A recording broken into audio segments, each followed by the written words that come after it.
এক যে আছে খাবারের এই পর্বে আজ থাকছে হালুয়া। এই বিশেষ স্বাদের খাবারকে আমরা যতই হালুয়া বলে ডাকি না কেন, আদতে এর নাম হালওয়া। আর এই হালওয়া শব্দটি এসেছে আরবি শব্দ হুল উ থেকে, যার অর্থ এক বিশেষ স্বাদের মিষ্টি। এক যে আছে খাবারের এই পর্বে হালুয়া তৈরি করে দেখাবেন উর্মি চ্যাটার্জি। নমস্কার, আজকে আমি তৈরি করব এক বিশেষ স্বাদের হালুয়া। কড়াই গরম হতে দিলাম, তারপর তাতে ঘি ঢালবো। হালুয়া কিন্তু বাঙালির হেসেলের খুব প্রিয় এবং পরিচিত একটি রান্না। আর এই হালুয়া শুধু বাঙালির ওই একজন দুজনের ঘরের কথা নয়, বড় বড় উৎসবে অনুষ্ঠানে হালুইকর এসে যখন অনেক বড় কড়াইতে সেই সমপরিমাণ ঘি, চিনি এবং সুজি মিশিয়ে তার মধ্যে জাফরান দিয়ে তার মধ্যে নানা রকম শুকনো ফল দিয়ে হালুয়া করে, সে একটা অন্য ধরনের খেতে হয়। অনেকেই ভাবেন যে হালুয়া হয়তো আজকালকার খাবার, কিন্তু না, এই হালুয়া নামক খাবারটির সন্ধান পাওয়া যায় 700 বছর আগের ইতিহাসে। খাদ্য ইতিহাসবিদদের অনুসন্ধান অনুসারে হালওয়ার প্রথম পরিচিত রেসিপিটি পাওয়া যায় 13 শতকের আরবি পাঠ কিতাব আল তাবিক নামের বই থেকে, যে বইটি লিখেছিলেন মোহাম্মদ ইবনে আল হাসান ইবন আল করিম।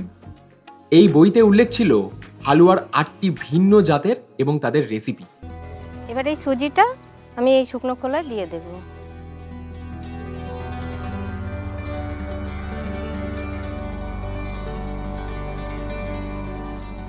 এই সুজিটা ভাজতে একটু সময় লাগবে,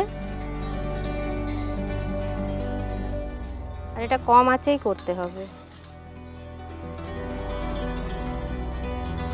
দিদির এই হালুয়া তৈরি করা দেখতে দেখতে আমার একটা কথা মনে পড়ে গেল। অনেকেই মনে করেন এই হালুয়া আর মোহনভোগ বোধহয় আলাদা কোনো খাবার, কিন্তু না, এই হালুয়া আর মোহনভোগ আসলে একই খাবার, আর এর পিছনেও রয়েছে এক ইতিহাস। বাঙালির হেসেলে হালুয়া বেশ কয়েকশো বছর ধরে জায়গা করে নিলেও 30-40 দশকের দিকে হালুয়া পরিচিত ছিল মোহনভোগ নামেই। আর এর উল্লেখ পাওয়া যায় সেই সময়ের লেখা একাধিক গল্প উপন্যাসে। এইরকমই ইতিহাস এবং গল্পের চর্চা তো হবেই, তবে এখন একবার উর্মিদির কাছে যেতেই হবে, কারণ সেইখানে তৈরি হচ্ছে সুস্বাদু হালুয়া।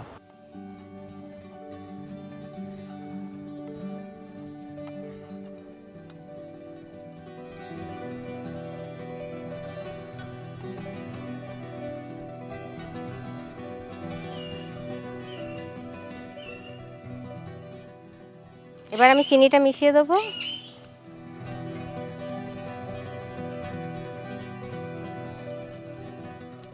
দিয়ে নাড়বো।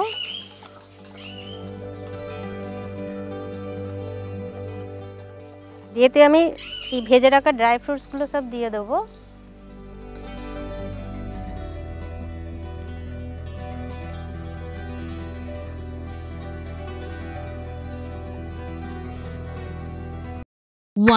সাবস্ক্রাইব করুন, বেল বাটনে ক্লিক করুন।